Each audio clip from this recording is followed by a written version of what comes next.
जय हिंद, वंदे मातरम। प्यारे साथियों, स्वागत है आपका आपके जनमानस क्लासेज में।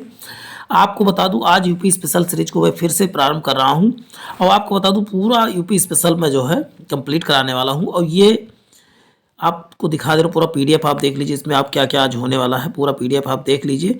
बहुत सिस्टमेटिक है, कम समय में आपकी पूरी तैयारी कराई जा रही है प्यारे साथियों। तो इसमें देखिए, आज पूरा मैं जनगणना के बारे में भी बात करूंगा, तो बने रहे हमारे साथ। आपको सेशन बहुत ही इंफॉर्मेटिव साबित होने वाला है। तो चलते हैं प्यारे साथियों, आज की श्रृंखला प्रारंभ करते हैं।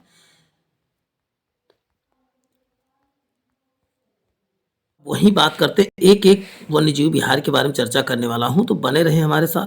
देखिए, पहला इसमें बात की गई है कि किशुनपुर वन्य जीव विहार कहाँ पर, तो आप बताओगे लखीमपुर की। वही कतरनिया घाट वन्य जीव विहार कहाँ पर, तो बहराइच में। और कैमूर वन्य जीव विहार कहाँ पर, तो मिर्जापुर सोनभद्र में है। और वही कछुआ वन्य जीव विहार कहा जाए, कछुआ क्या हो जाएगा, वाराणसी में है। और सुहागी वरवा कहाँ पर है, तो वन्य जीव विहार आप बताएंगे महाराजगंज। और कुछ और भी इसमें देखिए छोटा है, इसको भी देख लेते हैं। वही प्रदेश का, उत्तर प्रदेश का एकमात्र जो है नेशनल पार्क जब कहा जाएगा, तो आप बताओगे लखीमपुर, तो लखीमपुर खीरी।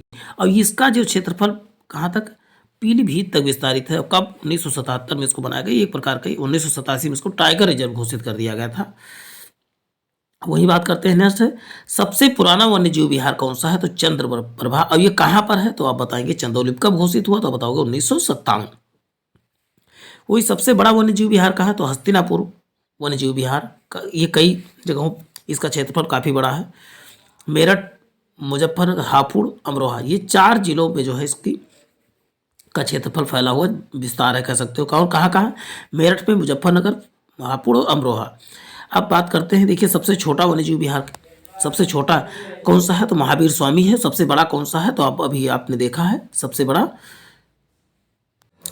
कौन सा है, तो आप बताओ हस्तिनापुर। 4 जिलों में फैला हुआ है। चलते हैं नेक्स्ट देखते हैं। इतना तो हम देख चुके थे। अब नेक्स्ट है, राज्य का सबसे पुराना जब कहा जाएगा, तो सबसे पुराना वन्यजीव क्या हो, तो बताओ नवाबगंज पक्षी विहार है। अब वहीं पर सबसे बड़ा पक्षी विहार जब कहीं कहा जाएगा, तो आप बताओगे लाख बहोसी। वन्य जीव विहार कौन सा था सबसे बड़ा, तो आप बताओगे हस्तिनापुर था। लेकिन पक्षी विहार जब कहा जाएगा, तो पक्षी विहार आप बताओगे लाख बहोसी। दोनों में अंतर कर लेना है। ये कहाँ पर है, तो कन्नौज में है। 80 किलोमीटर में फैला हुआ है, वर्ग किलोमीटर में। वहीं सबसे छोटा पक्षी विहार कौन सा, तो पटना। ये कहाँ, तो एटा में है, 1 वर्ग किलोमीटर में। सबसे छोटा एटा पटना। एटा पटना आप याद करना। ये पटना बिहार वाला ना, बिहार वाला नहीं है, ये एटा वाला पटना है। और प्रदेश के प्रमुख पक्षी विहार के बारे में बात कर लेते हैं, बने रहे। देखिए बखिरा कहाँ पर है, तो बास से बखिरा, बास से 32 बस्ती।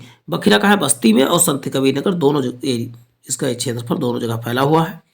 सुरहाताल कहाँ, तो सुरहाताल बलिया में। वही पार्वती अर्गा वन्य जीव विहार कहाँ, तो गोंडा में। सैंडी पक्षी विहार कहाँ, तो सैंडी पक्षी विहार बताओगे हरदोई में है। प्रदेश सरकार के अंतर्गत शामिल वन्य जीव संरक्षण केंद्र 12 वन्य जीव और 13 क्या है, पक्षी विहार है। अब वही बात करते हैं, वृक्ष बंधु पुरस्कार जो है वृक्षारोपण को बढ़ावा देने के लिए उद्देश्य से कब, 2007-8 में इसको प्रारंभ किया गया था। वही कछुआ प्रजनन केंद्र कहा, तो आप बताओगे कछुआ प्रजनन केंद्र जो है सारनाथ, वाराणसी में है। नेक्स्ट बात करते हैं, प्रदेश के सार्वजनिक स्थानों पर वृक्षारोपण के लिए परियोजना कब चलाई गई थी, तो पट्टी परियोजना। तो आप बताओगे 12-13 में ये परियोजना चलाई गई थी। देखिए इसमें कुछ इंपॉर्टेंट ही, सभी को नहीं, और सभी शामिल करना होता तो कम समय आप इसको रिवीजन नहीं कर सकते थे। अब बात करते हैं उत्तर प्रदेश की नदी, झीलें एवं सिंचाई परियोजना। इसका पीडीएफ चाहते हो तो आप जनमानस क्लासेज के पेज, जनमानस क्लासेज आप जाएंगे, टेलीग्राम पे टाइप करेंगे तो आपको मिल जाएगा। जनमानस क्लासेज टेलीग्राम पे जाके पीडीएफ डाउनलोड कर सकते हैं। प्रदेश की अधिकांश नदियाँ प्रवाहित होती हैं, तो बताओ उत्तर से पश्चिम, और वहीं पर, और उत्तर पश्चिम से दक्षिण पूर्व की ओर जो है प्रवाहित होती है, उत्तर पश्चिम से दक्षिण पूर्व की ओर। वही गंगा नदी उत्तर प्रदेश सर्वप्रथम प्रवेश करती है, तो बताओ बिजनौर में जो है उत्तर प्रदेश में प्रवेश करती है गंगा नदी। सर्वाधिक गंगा का तट यानी 900 किलोमीटर लगभग कहाँ पर, तो आप बताओगे बदायूं में ही जो है इसका विस्तार है। राष्ट्रीय जलमार्ग 1 के रूप में किसे, तो गंगा नदी प्रयागराज से हल्दिया तक फैला हुआ है। केंद्र द्वारा गंगा को राष्ट्रीय नदी की दर्जा कब दिया गया, तो 2008-9 में।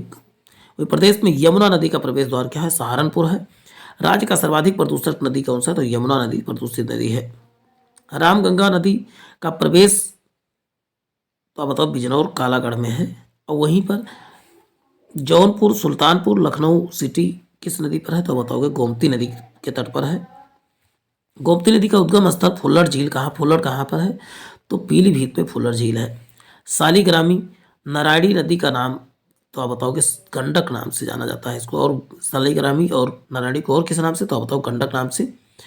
वही बात करते हैं नदियों के किनारे बसे शहरों के प्रमुख नगर की बात कर लेते हैं, कौन कौन से हैं। देखिए गंगा के किनारे कौन कुछ मुक्तेश्वर है, कानपुर है, उन्नाव है, प्रयागराज है, वाराणसी है, गाजीपुर है और शेरपुर और बलिया। ये सब क्या है, इसमें बलिया जरूर इंपॉर्टेंट कर लेना है। और कानपुर तो आपने देखा ही। और पटना भी जो है वैसे बिहार का कहे तो बिहार का पटना भी गंगा नदी किनारे ही है। और यमुना नदी किनारे बागपत, मथुरा, वृंदावन, आगरा और इटावा, ये दोनों तो मोस्ट इंपॉर्टेंट। और वृंदावन आपको, मथुरा तो बहुत बार पूछा गया, इसमें सब ज़्यादा ज़्यादा इंपॉर्टेंट ही लिखिए, तो किसी को छोड़ना नहीं है। राप्ती नदी किनारे गोरखपुर, रामगंगा किनारे मुरादाबाद, सोन के किनारे सोनभद्र है। देखिए सोन और सोनभद्र इजिली याद, मंदाकिनी, चित्रकूट, सई, प्रतापगढ़ जो है सई नदी किनारे है। वही हिंडन के किनारे क्या है, तो बताओ गाजियाबाद हिंडन नदी किनारे है। उत्तर प्रदेश में सिंचाई के प्रमुख साधन कौन कौन से हैं, पहले नंबर पर 71% पे जो है नलकूप, दूसरे नंबर पर नहर, तीसरे नंबर पर तालाब और झील और कुएं जो है मात्र 10% का योगदान रखते हैं। प्रदेश की सबसे पुरानी नहर परियोजना क्या है, पूर्वी यमुना नहर परियोजना कब 1830 में स्थापित हुई थी। प्रदेश में तालाब, पोखरों और सिंचाई के लिए बुंदेलखंड क्षेत्र में जो है सर्वाधिक लंबी नहरें जो है बनाई गई हैं रायबरेली में। वहीं बताए प्रदेश में नहर जो जल विद्युत उत्पादन का केंद्र है, तो ऊपरी गंगा नहर जो है क्या है, ऊपरी गंगा जल विद्युत के लिए सबसे महत्वपूर्ण जगह है, परियोजना है। वही बात करते हैं प्रदेश की सबसे बड़ी नहर प्रणाली कौन सी है, तो शारदा नहर प्रणाली क्या है, सबसे बड़ी नहर प्रणाली है। नेक्स्ट है रानी लक्ष्मीबाई बांध नहर परियोजना, झांसी से कहाँ पर, बेतवा नदी पर, झांसी में कहाँ पर, तो बेतवा नदी पर बना हुआ है। और वही बात करते हैं नेक्स्ट कि हथनी कुंड बैराज जो है यमुना नदी पर है। और ये 5 राज्यों की संयुक्त परियोजना है, हरियाणा, हिमाचल प्रदेश, उत्तर प्रदेश, दिल्ली, राजस्थान। 5 राज्यों की परियोजना कौन सी, तो आप बताओ हथनी कुंड। हथनी कुंड में 5 अक्षर है तो ऐसे याद कर सकते हैं। बाण सागर नहर परियोजना किस नदी पर, सोन नदी पर है। उत्तर प्रदेश, मध्य प्रदेश तथा झारखंड जो है इसकी संयुक्त परियोजना है। वही गोकुल बैराज कहाँ है, तो यमुना नदी पर बना हुआ है। ये इंपॉर्टेंट क्वेश्चन है। आगरा मथुरा पेयजल समस्या का निदान करने के लिए इस योजना को प्रारंभ किया गया था। लौकुश बैराज परियोजना कहाँ, तो गंगा नदी पर है। कानपुर नगर को पेयजल उपलब्ध कराने के लिए जो है लौकुश बैराज परियोजना लाई गया था। वही आगरा बैराज किसके लिए बनाया था, कि तो बताओगे यमुना नदी पर है। ये आगरा को पेयजल देने के लिए आगरा बैराज बनाया गया था। वहीं गंगा जल परियोजना दिल्ली नोएडा बाईपास के समीप जो है बनाया गया था, और इसका लाभ जो है किसे, गाजियाबाद को भी मिलता है। अब बात करते हैं प्रमुख झीलों की, बात कर लेते हैं। प्रमुख झीलें जिसे ताल और कुंड, प्रमुख झीलें। अब बात करते हैं इनमें कुछ ताल और कुछ कुंड के बारे में भी बात। जैसे रामगढ़ ताल कहाँ पर, तो आप बताओ गोरखपुर में है। बखिरा कहाँ पर, बखिरा संत कबीर नगर और या तो बस्ती में भी इसका विस्तार है। फुल्लड़ झील कहाँ है, तो पीलीभीत में। करेला झील कहाँ है, तो आप बताओ लखनऊ में है। अवधी झील, अवधी ताल कहाँ है, तो आप बताओगे कठौता भी लखनऊ में ही है। अवधी ताल और लोधी ताल, देखिए अवधी वाराणसी जबकि लोधी ताल कहाँ है, सुल्तानपुर में। दोनों को आपको अंतर करते हुए चलना है। सिरसी जलाशय या जीरको जलाशय कहाँ, मिर्जापुर में। मोती झील, गौर झील कहाँ पर, रामपुर में है। वही बरुआ सागर झील कहाँ, तो लक्ष्मी ताल झील, ये झांसी में है। शुक्रताल मुजफ्फरनगर कहाँ, मुजफ्फरनगर में। अलवारा झील कहाँ, कौशाम्बी में। दरवन झील कहाँ, तो आप इसको साथ साथ स्क्रीनशॉट लेके रिवाइज भी करते रहे, नहीं तो ये वीडियो ही दो से तीन बार रिवाइज कर लेंगे तो आपको इजीली याद हो जाएगा। मदन सागर झील कहाँ, तो महोबा में। और वहीं दाहर झील कहाँ, तो हरदोई में। नौ झील कहाँ पर, मथुरा में। शेखा झील कहाँ, अलीगढ़ में। मेजा जलाशय बात स्थित है, तो बताओ बेलन नदी पर क्या है, मेजा। देखिए मेजा वाला क्वेश्चन आप जरूर इंपॉर्टेंट कर लीजिएगा। अर्जुन बांध नहर कहाँ, तो अर्जुन नदी पर है, ये हमीरपुर में स्थित है।